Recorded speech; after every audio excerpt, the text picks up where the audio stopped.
Oh, I saw somebody else say something about like destroying the black market or whatever. Yeah, I don't know. I don't really know how to answer that question. I'm not familiar. I mean, I am aware of the black market. I don't know how it works exactly. Haven't looked into it enough. I'm busy. So it wasn't like we sat down and said, "Hey, let's destroy this secondary market or whatever." It was just that there were practical reasons why we wanted to increase the stack limit within the auction house. That ended up meaning that it was interfacing with a price modifier table that was made in 2008. And it just so happened that it ended up impacting things, I guess, that were critical to this black market. And now everybody thinks that we were out to destroy the black market. Um, okay, I mean, I, I wouldn't even know how at what point that would destroy the market.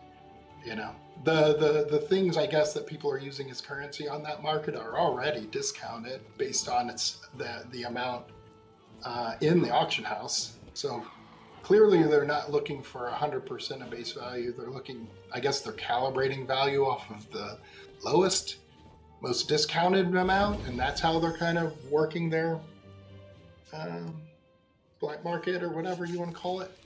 Um, Well, so anyway, I don't one know. thing I'll say, having talked to Joel about this just today, Joel's main concern with the black market is how it hurts players, because a lot of unscrupulous folks use this black market economy to scam other players. And so his perspective from him, what he means when he'd like to see that go away is he would like for there not to be a way for scammers to take advantage of other players. And I think that we all agree that would be good if our players weren't getting scammed. And if you guys may have heard us talk about this before, the reason that we don't have a player economy in the first place is because we did not want children, at whom this game was aimed, to be getting scammed all the time. And so I think that's kind of where Joel's heart is at on this. So I'm happy to provide that context. I don't want to put words in his mouth, and I'm not exactly going to talk to him about it just today. But for folks who are curious about what his angle on it was, that's where he's coming from.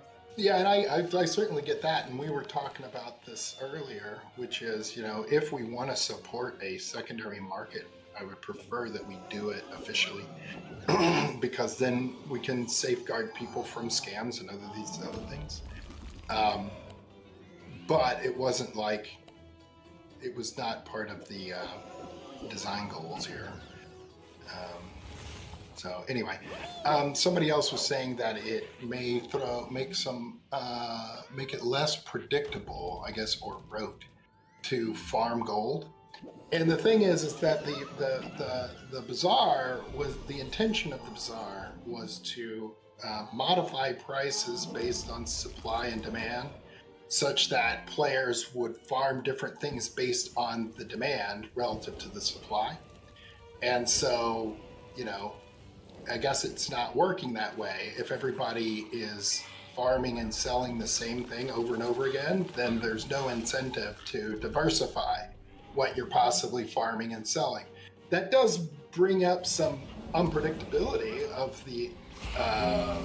and it increases the burden of being aware of what the auction house needs farmed.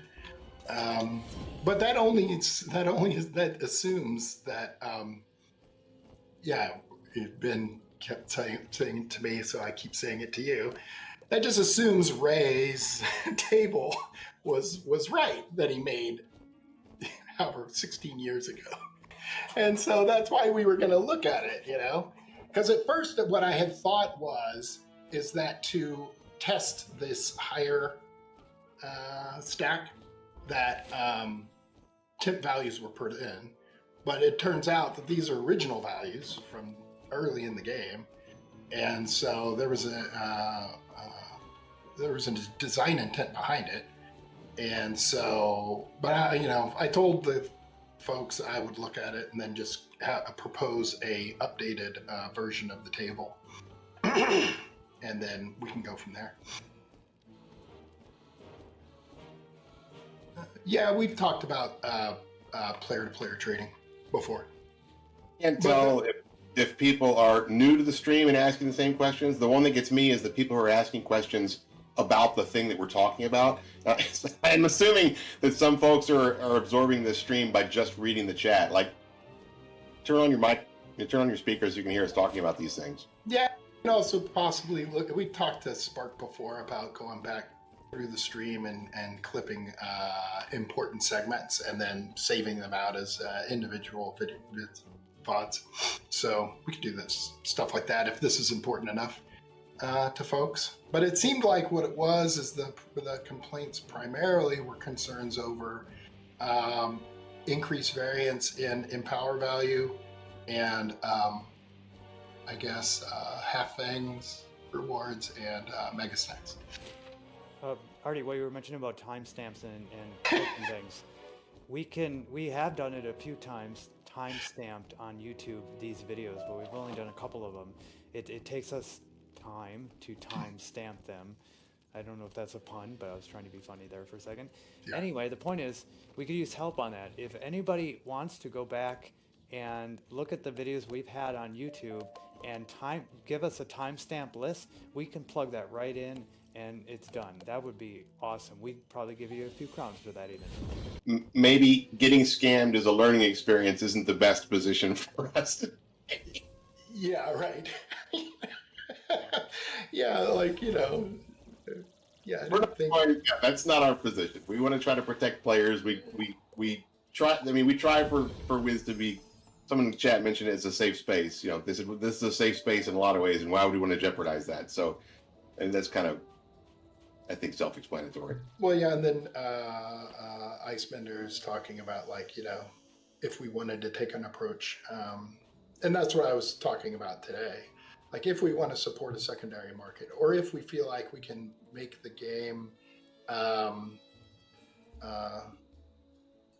if we want to revisit player trading, that's a conversation we can have.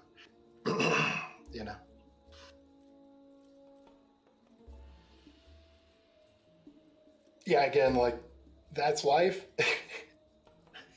That is life, sure. But if put that in the update notes, Artie. Yeah, that's life. Exactly. That's life. Yeah, I get it, but I don't want to present that as a teachable moment in Wiz. I'd rather have Arch Mastery be a teachable moment, not how to avoid scammers. But anyway, the Bazaar was intended to kind of, again, it was trying to use supply and demand to diversify the things that people would farm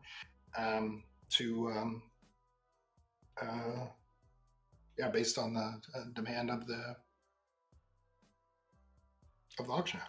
So it didn't used to be a thing at all. Yeah, I do want to kind of comment on the gold concern, right? Because I think it's emblematic of a fundamental problem with the gold economy, in that as the gold economy became less regulated, essentially, as new systems came on, they were calibrated to the ever-growing earn rate of gold, and then that meant that it appeared to be attempts to sink gold out of the economy while not regulating the gold faucets. And so then what you have is a lot of systems potentially that feel locked out from casuals, like maybe Monstrology or Castle Magic or Pet Hatching. And so, like, because I'd seen some comments that the current gold economy is fine, and it really isn't. But I think it's just something that people are accustomed to. And so, we're trying to fix that. And so what we need to do, once we can kind of have a better grip on gold faucets, then we can start looking at gold prices better. Because there's no point, we don't want to price out newer players or casual players or anything like that. That was the whole point in how the Bazaar was designed in the first place, is that the Bazaar was trying to preserve an economic experience for new users versus veterans. But what happens, of course, is as the gold wallet goes up, as certain item values are juiced in side worlds, as gardening is this wealth fountain. Then, in response to that, folks began to price things really high, calibrating it to sort of an optimized user who makes tons and tons and tons of gold. But that ends up pricing out everybody else. And that's not what we want. We want everybody to be able to interact with these things. And so, but it's just another step that we have to take. Audit Artie, auditing everything eventually.